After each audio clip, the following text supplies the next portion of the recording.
लोग बात करने जा रहे हैं क्लास 8 का जो है चतुर्मिति का 9.1 का क्वेश्चन नंबर 1 हम लोग बात कर चुके थे।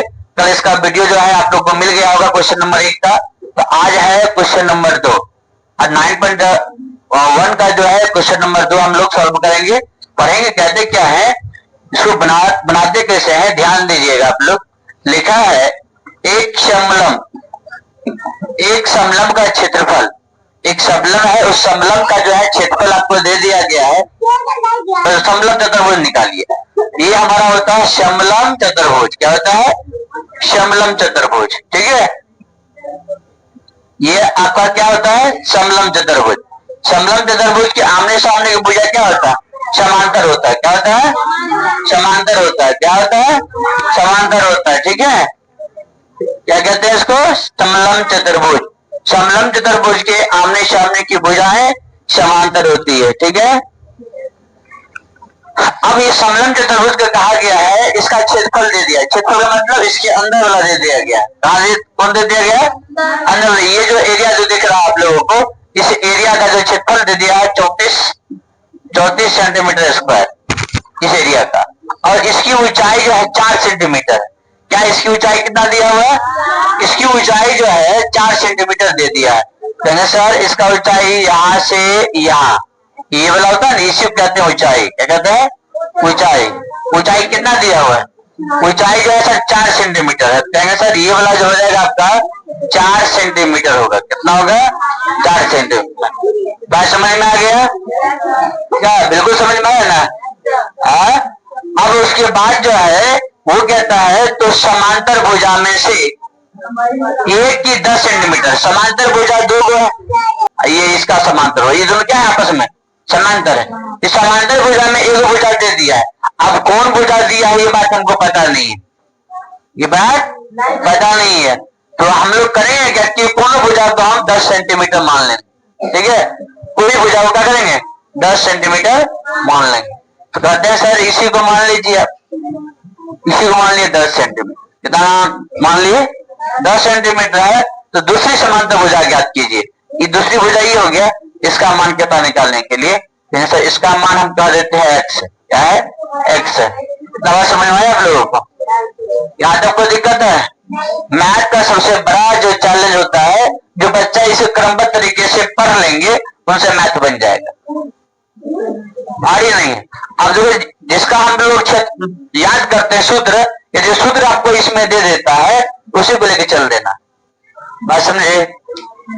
जैसे यहाँ देखो क्षेत्रफल दे दिया, हम लोग क्षेत्रफल याद करते हैं किसका? समलंब का। यहाँ समलंब का क्षेत्रफल दे दिया, तो आंख मूंद के क्षेत्रफल लेके चल देना। किसका क्षेत्रफल? समलंब का क्षेत्रफल। किसका क्षेत्रफल? समलंब का क्षेत्रफल लेके आपको चल देना है। बात समझ में आया? कोई दिक्कत है इसमें? अब जो है तो कहेंगे सर इसमें जो कहेंगे माना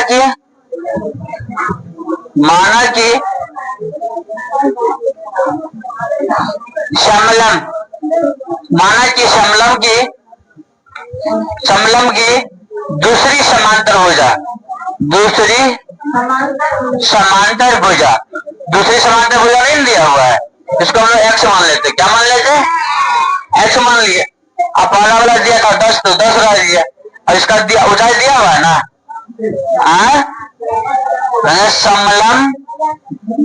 समलंब चतुर्भुज की ऊंचाई, समलंब चतुर्भुज की ऊंचाई। अब बताएंगे समलंब चतुर्भुज की ऊंचाई कितना है? 4 सेंटीमीटर। कितना है? 4 सेंटीमीटर। कितना है? 4 सेंटीमीटर। बात समझ?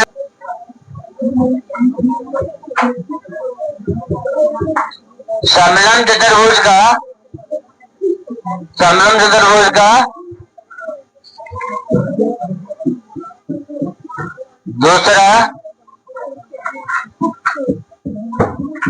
दूसरा समांतर भुजा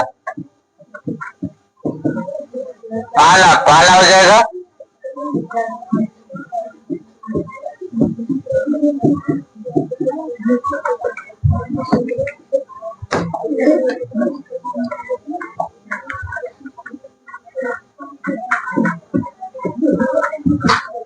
समलंब चतुर्भुज का क्षेत्रफल दिया हुआ है 34 सेंटीमीटर स्क्वायर। इसमें क्या हो जाएगा?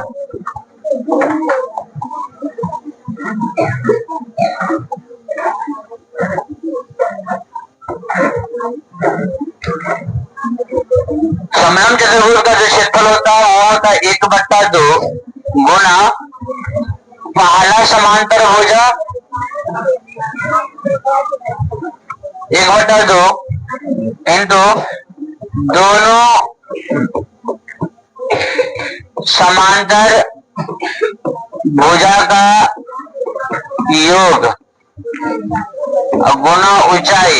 कितना दिया क्षेत्रफल? 34 सेंटीमीटर पर दिया हुआ है, क्षेत्रफल दिया हुआ है। अब कहेंगे सर 1/2 दोनों समांतर भुजा का योग, पहला जो है 10 है, दूसरा x मान है, जैसे 10 प्लस x गुना ऊंचाई। ऊंचाई कितना आ जाएगा इसका? ऊंचाई 4 है, तो 4 बराबर 34 सेंटीमीटर स्क्वायर होगा। अब जो है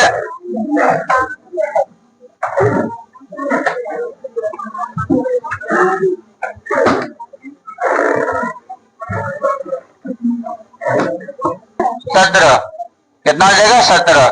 तब लिखेंगे यहाँ पर हम लोग 10 प्लस x बराबर 17, x बराबर हो जाएगा सर 17 माइनस 10, ये हो जाएगा x बराबर सर 7। यही आपका आंसर होगा। लिखेंगे नीचे में अतः समलंब चतुर्भुज का दूसरा समलंब चतुर्भुज का दूसरा भुजा जो हो जाएगा सर 7 सेंटीमीटर होगा। यही आपका आंसर हो जाएगा।